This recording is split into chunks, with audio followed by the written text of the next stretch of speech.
we doing, everybody? And happy Monday. I hope everybody's having a great day already here in the great state of Wisconsin. We got some warm weather. We're doing A-OK.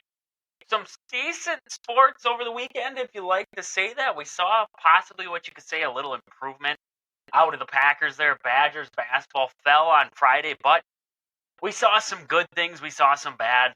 We're going to get into that a little bit. And then also looking at Badger football, that's where a lot of bad happened right there. We're going to jump into Badger football a little bit there and talk about that. But first off, we are going to be looking at the Badger basketball game on Friday there against number 9 Tennessee. An 80-70 finish there. In this one, I thought it looked a lot closer than what the score was. The Badgers kind of did what the Badgers do, and that's late in the game. They went on that stalemate where they couldn't figure out how to put the round ball through the round hoop. I mean, that's basically what it is. Ended up with a lot of one-on-one offense near the end there, trying to make things happen late in the shot clocks. Nothing was working right, and it just seemed like they went away from what was working early on in the game there. So that's what we're going to cover here first. Looking at this one, looking at the box, it was a struggle for the Badgers to slow down Dalton Knecht for the Tennessee Volunteers. 36 minutes for Knecht, 8 for 15 from the floor. It just seemed like when Knecht wanted to score, he was going to score. There was a couple moments in that one where he threw up an ill-advised shot and it didn't go for him. But for the most part, Knecht played a great game, and the Badgers realized, oh crap, we don't have a guy who can defend Knecht. I thought at times they could have possibly win with Tyler Wall on him. I said this on the Facebook page. I was mentioning it at halftime there. I thought maybe Wall could be a guy to try to defend him one-on-one, but there wasn't really anyone from the Badgers that could guard Knecht. It seemed like you almost had to double him.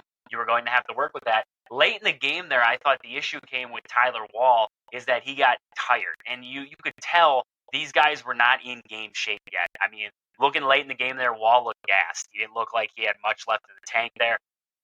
That was a big point of mine was you look at the first this first game for the Badgers, even the first half for the Badgers here against Tennessee, it looked like guard went really deep on the bench. He was still utilizing Gilmore, Asian, everybody like that. Looking at the second half for the Badgers in this one, it just looked like he went away from that bench there. I mean, you look at the minutes for the Badgers.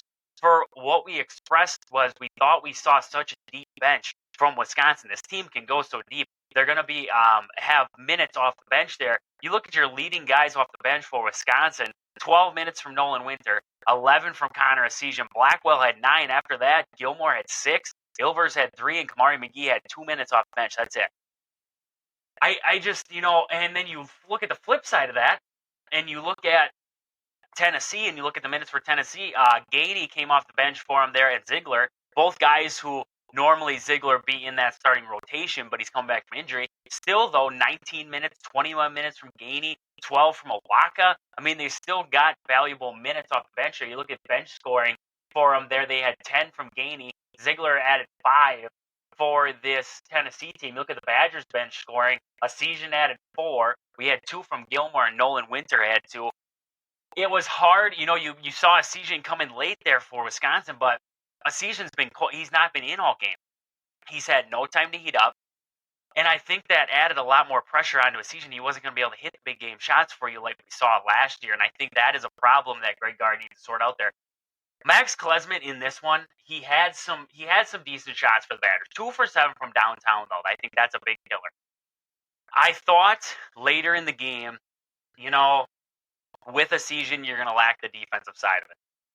Klesmit's going to give you defense. You can't have the best of both worlds with him. But I thought later in the game you could have went with Asian for Klesmit a little bit more because Klesmit was struggling from downtown. Looking at the flip side of it, though, you want your defense. You want your defense out there, but you had Klesmit matched up on Knecht. You were trying to go hard-nosed against Knecht, and that wasn't really working out that well for this Badger team. So it seemed like a lack of bench use was a struggle for Wisconsin in this one. I thought that added to a lot of problems. I thought the refing was too involved in this ball game. I'm not saying from a Badger standpoint that the Badgers got screwed. There was a couple calls where I thought the Badgers shouldn't have been called, and they were called. But you look at this one, 22 fouls called against Tennessee, 17 for Wisconsin. I mean, the refing was I think, too involved in this game. I thought they could have let him play a little bit more. Too much tic-tac stuff at the rim. I mean, Stephen Crowell, Tyler Wall, they weren't allowed to do things out there at the rim, and it really did hurt the Badgers. And I thought it hurt both teams in this one. I thought honestly reffing got too involved in this ball game, both in the first half there and in the second half. AJ Storr, I love AJ Storr. I think he brings an athletic, a dynamic player that Wisconsin hasn't had since, Johnny Davis was there at Wisconsin. I think they've lacked that, and I think bringing him in was a huge step for Wisconsin in the right direction. But at the same time, I think AJ Storr tries to do too much. I think he plays out of the offense. I don't think he plays a little bit too much one-on-one. He doesn't do it within the offense, doesn't do it in rhythm. When he shoots in rhythm, when he's in rhythm with the offense, when he's working in the offense, he's a dynamic player who can get to the rim for you. Now, when he tries to go one-on-one, he tries to do it by himself, he forces shots, he's not that big game player for you anymore. And I think that's going to be something that they have to work out with AJ Storr. I thought in the second half he got a little bit better. I thought maybe guards said something to him in the at locker room and kind of tried to poke that out of his head there. But I do think that moving forward, Storr needs to be a little bit more cautious. 7 for 20 from the floor in this one he shot. 7 for 20. 20 shots he put up in this one. A lot of shots. Did get 17 points in this one, but a lot of shots and not a lot of shots falling for him. 2 for 7 from downtown. Not a great number to look at.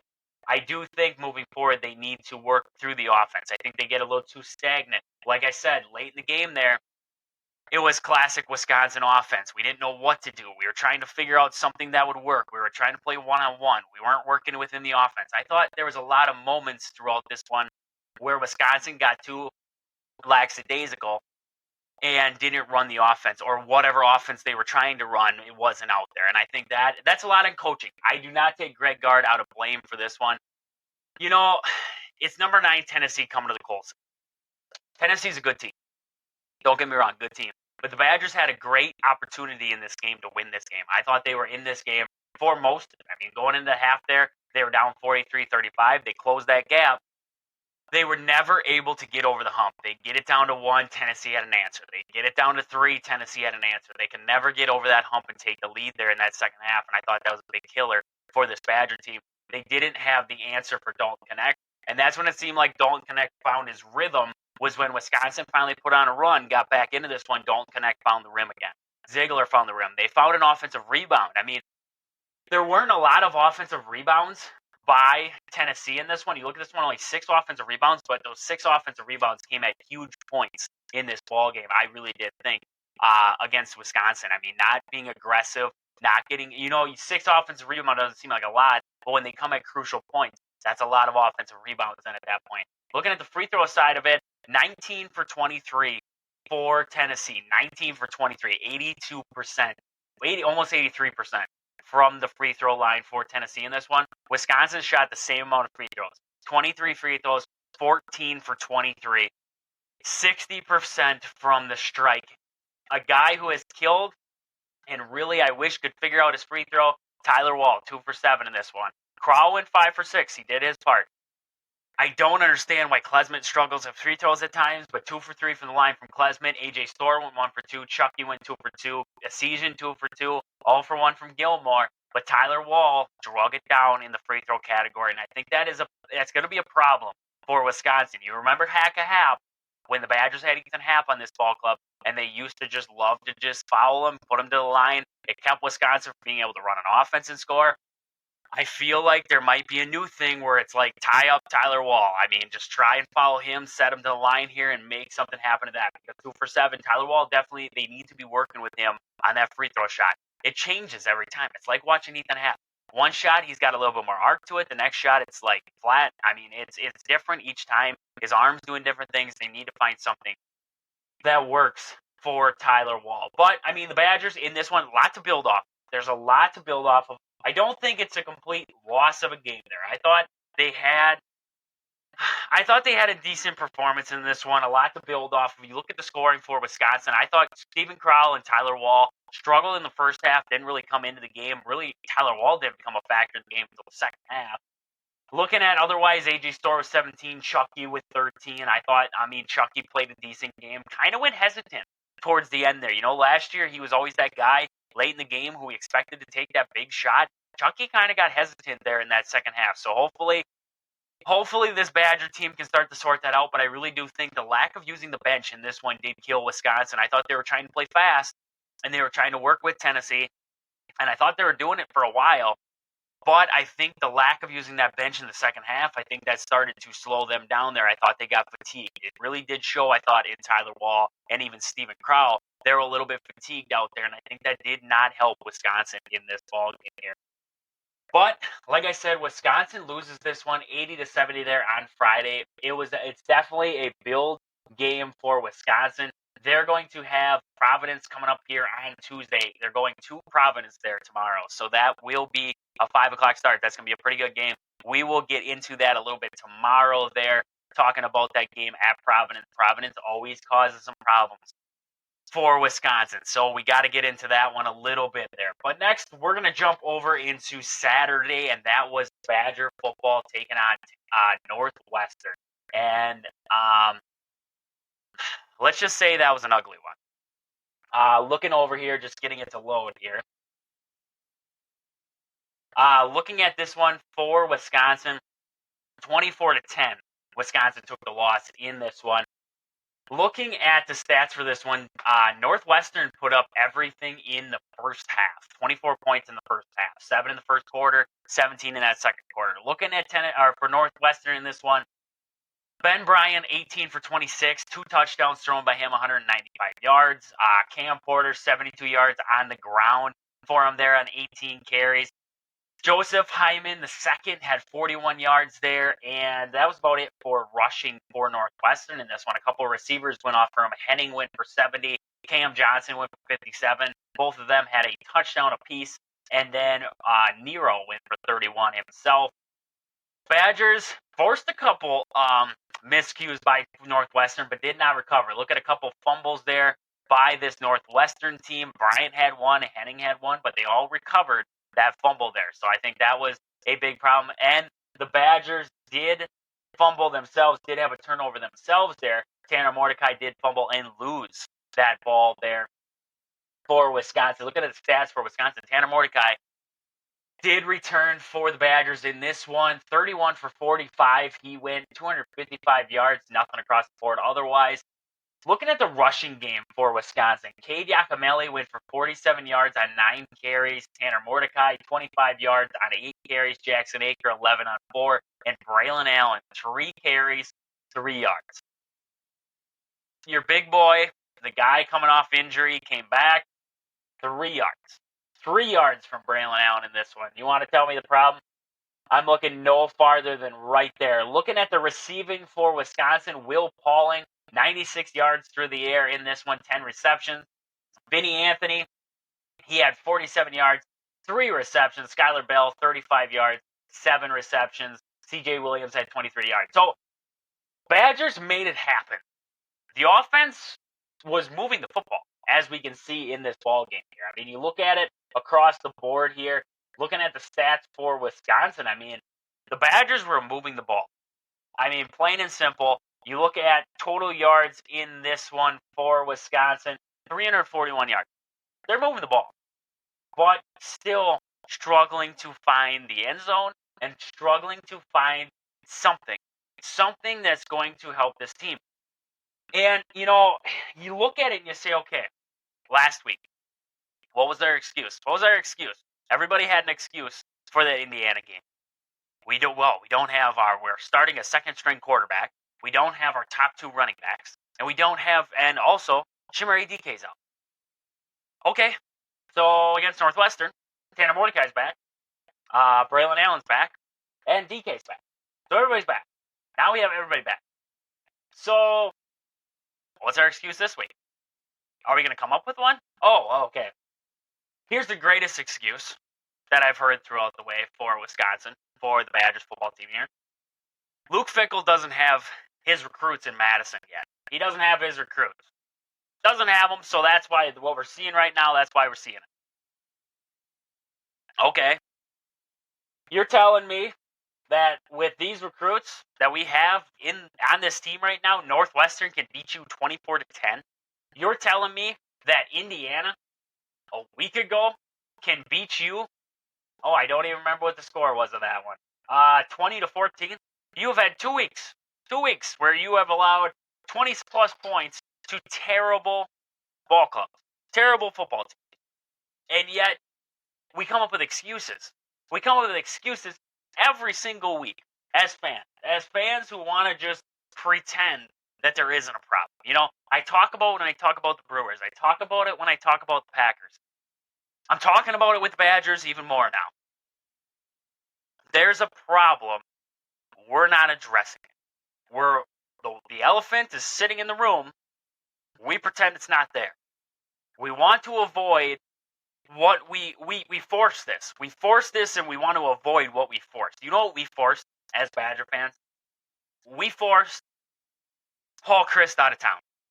We did. I mean, you know, we had the fans crying for it, and you know, if you don't believe that the AD he can't hear what the fans want, and he doesn't want to do what he thinks is what the fans want and everything like that, you're nuts.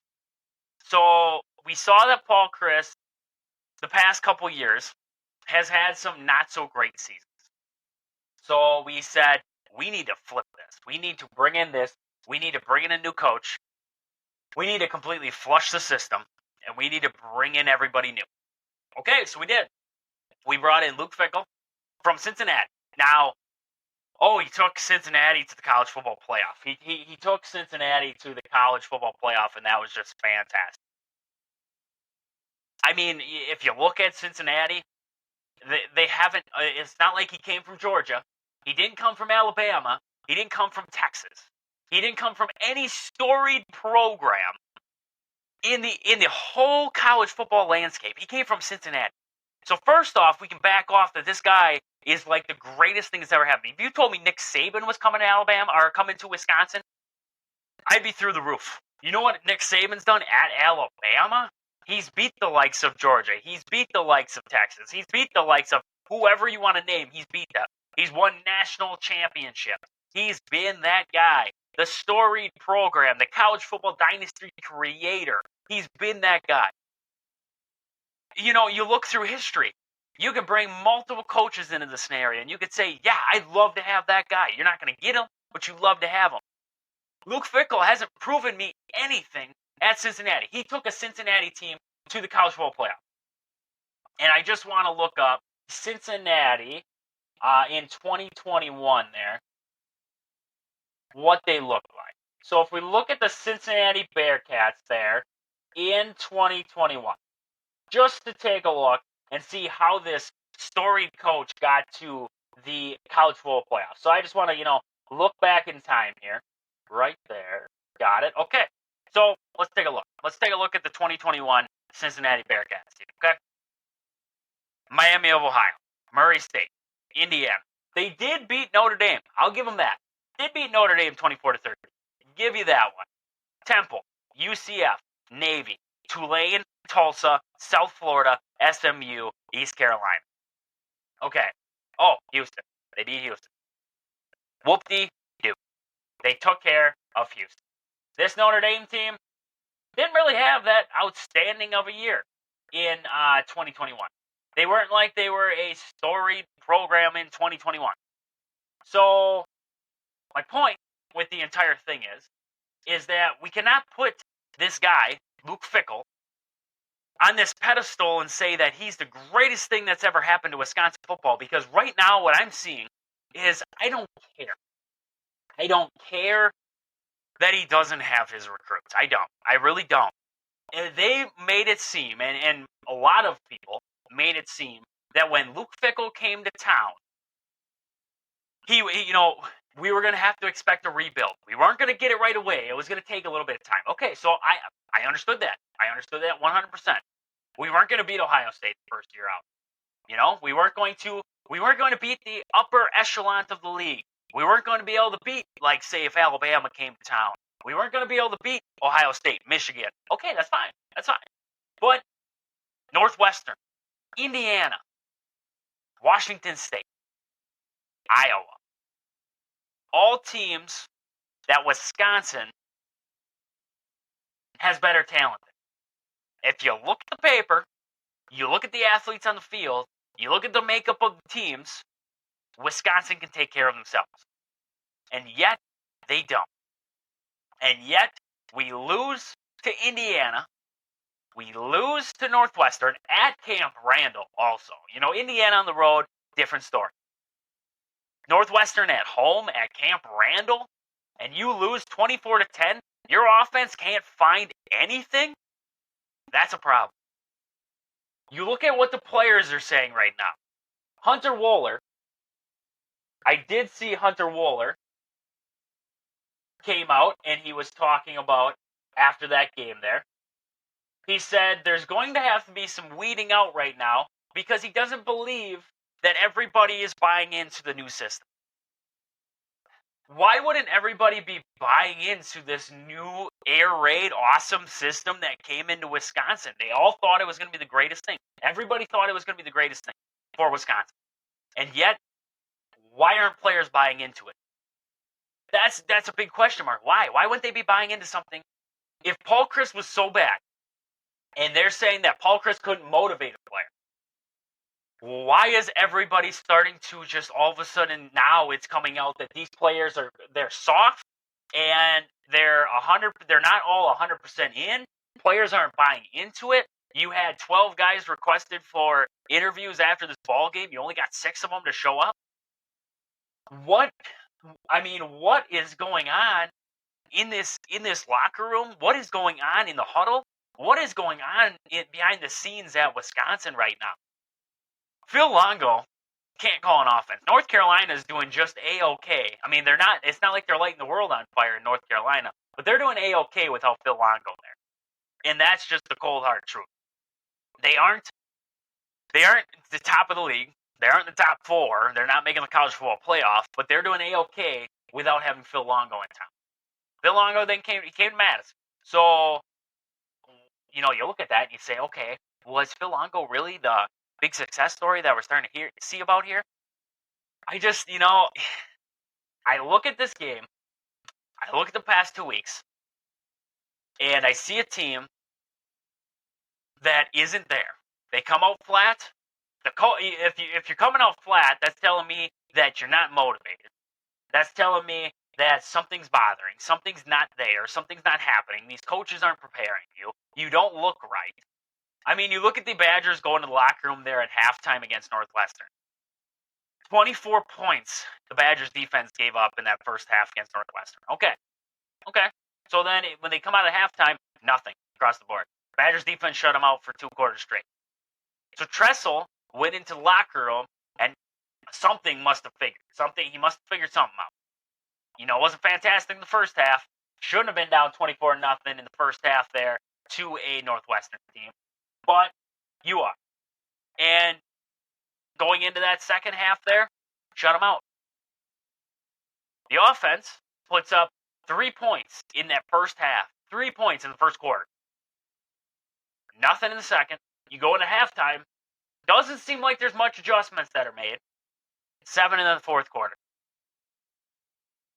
What is going on with the coaching at Wisconsin? I understand a rebuild. Don't get me wrong. I understand a rebuild. I'm experiencing it right now with Packers. When I sit here and I talk about the Packers, when I sit here and I talk about the Badgers, and now pretty soon when I sit here and talk about the Brewers, we're going to be talking about a rebuild. So I understand the rebuild factor.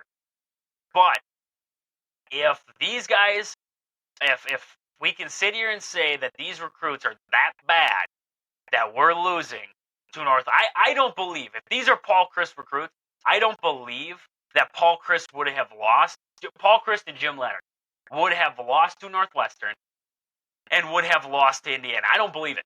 Don't believe it for 1 second. Because when Paul Chryst and Jim Leonard were here, we won the games that we were supposed to win. That's the thing. That's the kicker. We won the games that we were supposed to win. So that's where my problem is right now with Wisconsin football, is that right now we can't win the games that we're supposed to win. I was high up in that Ohio State game. After that Ohio State game, I was excited.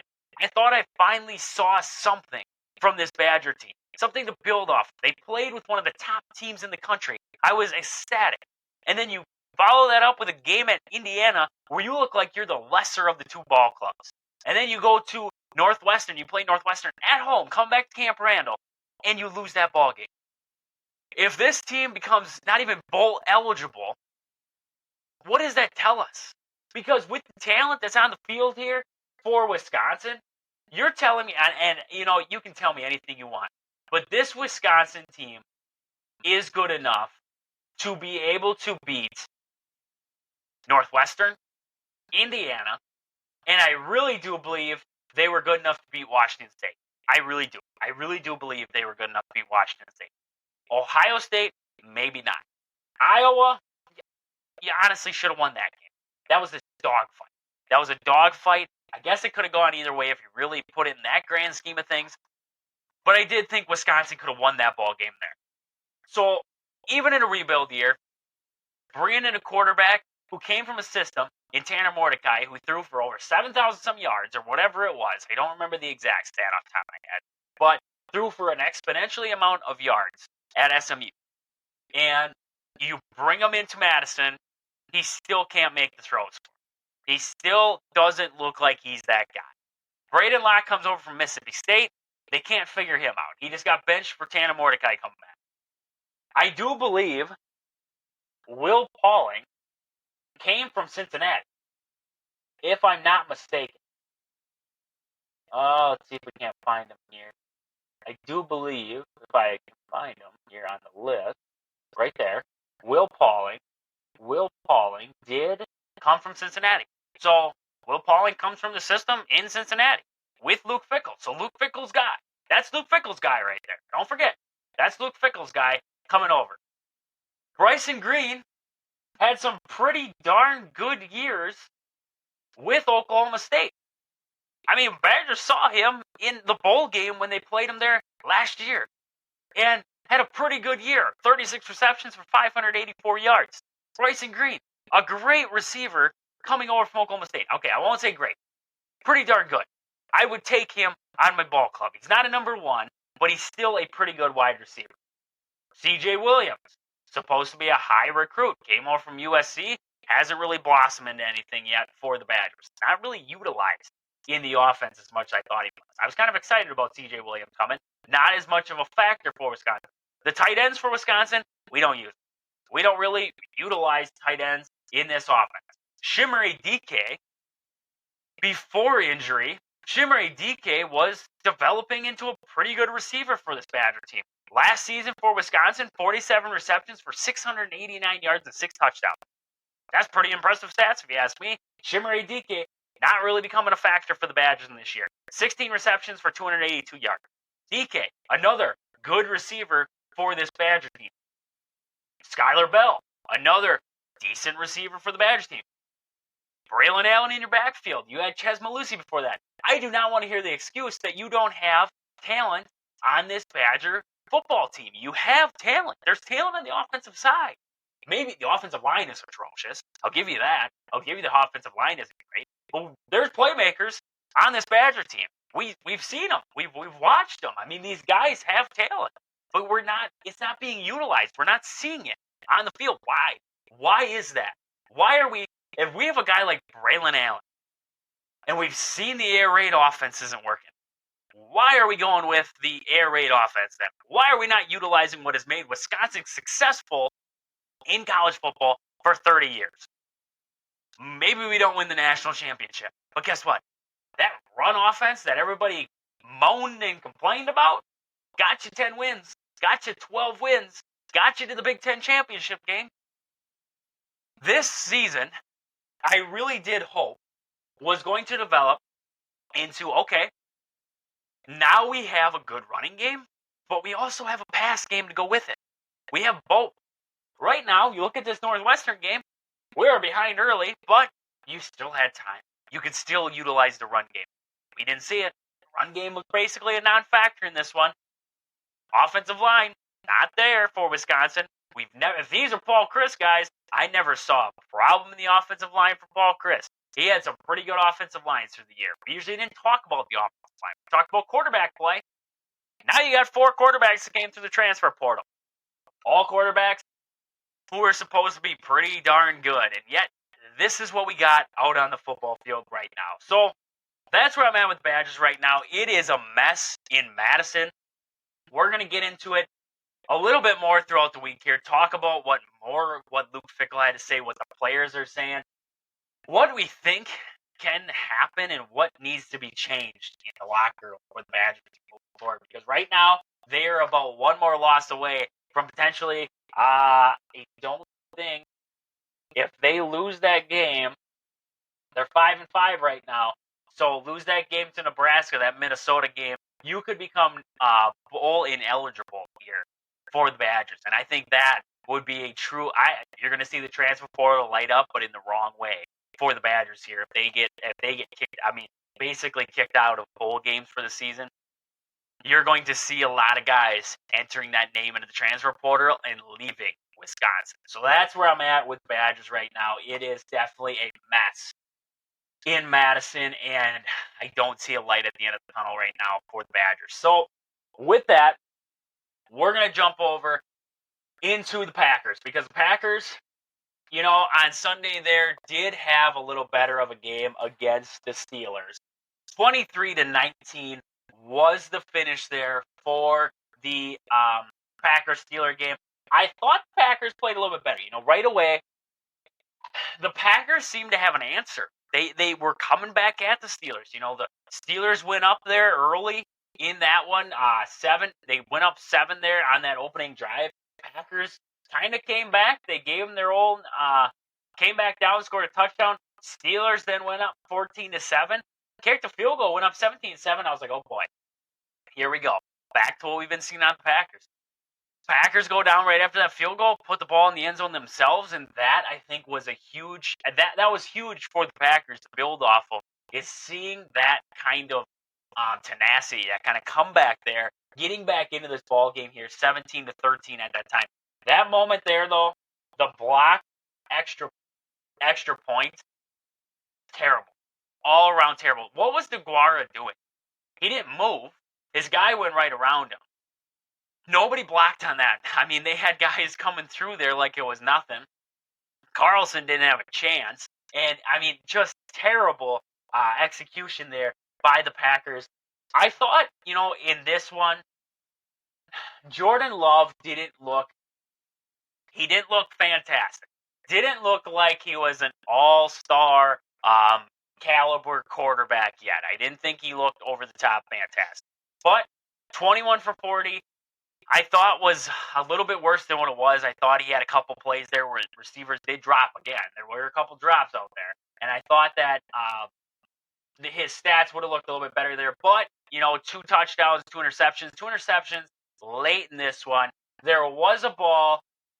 One of the interceptions, he underthrew Watson. Should have thrown him the outside. Had him deep. And he kind of underthrew it. I do not like Watson not fighting for balls. I think there's been a couple times Watson's had some 50-50 balls, anything like that, where he doesn't seem to fight for it. He seems to kind of shade away from that. And I think that is still a killer, and it makes me trust Watson just a little bit less. And that's not good if you are the Packers, to have one of your better wide receivers and you still can't trust him. You can't trust him that he's going to be out there. He gets injured constantly, and he doesn't seem to make that play for you. So that's where I'm at with this, with Christian Watson right now. But I did think Love, he put a couple balls. That one to Reed, he did throw behind him. It was a touchdown, and I can't take that away. It was a good throw. It was a good throw just behind him. And I think that's still a problem with Jordan Love, is he's still a little bit behind receivers. He's anticipating. I thought he was a little bit better at hitting receivers, but I still think his timing's still off. I still think he's a little bit behind. That ball to Reed, it was a good thrown ball. Don't get me wrong. He hit him, but I thought, you laid over the top just a little bit. Reed's got an easier catch there. There was a couple balls over the middle there that he tossed that were a little behind receivers. Did end up as catches.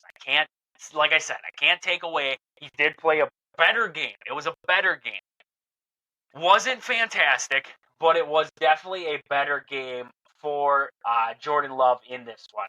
And, you know, I look at that last play of the game there, and Badgers. See, I start talking about things, I mess up. I got the Packers. Packers knew what was coming. They had 7 guys deep. Packers were bringing out 4 out of that out of the formation there. They were sending 4 or 5 to the end zone there, and you threw it underneath to Watson, and Watson again. That's where I thought maybe you could throw it up. You could get a little bit better of a play call there and throw it up. Maybe you're throwing into traffic. Maybe you try to go underneath, try to get some blocking towards the end. I don't know. There's a lot of different scenarios that you can look at that as. I think you had to take the shot, but it's just it was one of those ways to end the game that we were hoping it wouldn't end up as. They played a pretty good game in this one. I thought it was going to be a little bit more of a dogfight than what it was. I didn't think 23-19. I honestly thought 17-10. I honestly thought it was going to be lower scoring than what it was. And the Packers kind of surprised me in this one. I thought they played a pretty good game. But like I said, a lot of it on the back of Jordan Love. I thought he improved in this one. Packers offensive line, I thought they did pretty good in this one. Jordan Love, going into this one, I was worried about TJ Watt. Every time I see TJ Watt, I'm like, oh boy. Jordan Love's going to get sacked a few times. Only 1 sack in this ball game here for 6 yards. I thought the Packers offensive line did a pretty good job in this one, kind of protecting Jordan Love, giving him time. I thought with that time, he did make some bad reads out of the offense there. I thought there was some moments where the reads were off. So it's definitely a game where Jordan Love looked a little bit better, and I think it's something to build off of, but he needs to constantly build off of if he's going to keep my faith that he should have the job at the end of the season here. We shouldn't look in an alternate direction. Right now, I think he's okay. I think after this game, watching him out there, a pretty good Steelers defense, I think you can move forward and say it's okay. Jordan Love's okay. We can maybe work with this. We just got to see what happens. Receiving for the Packers, I thought Reed had a good game for the Packers, 84 yards on 5 receptions, 5 targets. I mean, he had a pretty good game for him. Musgrave there had 64 yards. I thought Musgrave and Wicks is developing into a pretty good receiver for the Packers. I did not expect Dontavian Wicks to be what he is, and I think he's developing into a pretty darn good receiver. Romeo Doubs, 3 for 31. Christian Watson, 2 for 23. There's 7 targets. People are saying we're not targeting Watson enough. Now we're targeting him, and he's not making the plays. And that's where my problems come with Christian Watson. Jaden Reed, Luke Musgrave, Wicks, Doubs, those are your guys. Those are the guys who are proving it to me right now. I don't think Watson's proving it to me at the moment here for the Packers. Looking at the rushing, A.J. Dillon, a pretty good game. 9 carries for 70 yards. I thought A.J. Dillon was running pretty good. Aaron Jones, not really a huge factor, but he did his job. 13 carries for 35 yards there. 9 was as long. Looking at receptions, they did have 19 yards through the air for the Packers in this one. So I thought the Packers did a little bit better on offense. Kind of. It's not like they did great. I thought the offense had moments in this one. Like I talked about and like I keep saying, I just want to see improvement out of this Packers team, and I thought we did. I thought we saw a little bit of improvement out of the Packers, and I thought that was good to see. I do think, though, I really do, at some point, I think they have to take play calling away from Matt LaFleur, and I think they have to bring in somebody. I don't think it's going to happen right now. I don't expect it to happen right now. But I think at some point, I think the Packers do need to look at the avenue of bringing in a play caller. Take that burden off of Matt LaFleur, let him be the head coach, and let somebody else call the plays there for this Packers team. I think the Packers would benefit from that a lot.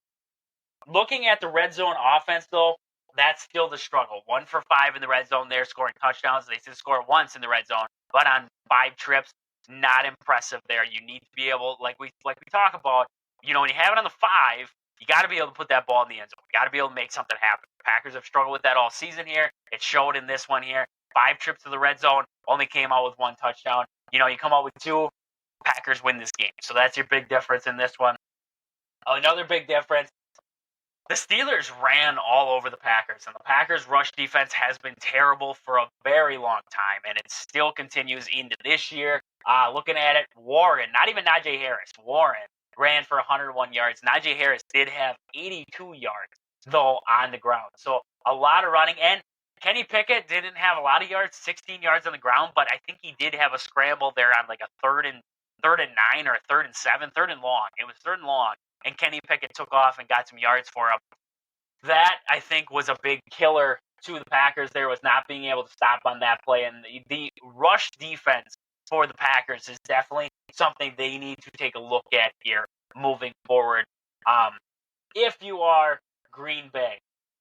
But with that, we're going to talk a little bit more about the Packers later on this week, get into them a little bit more, see what Matt LaFleur had to say after that one, see what Jordan Love had to say, and just cover it from that aspect, see what they got to do moving forward here before this next weekend's game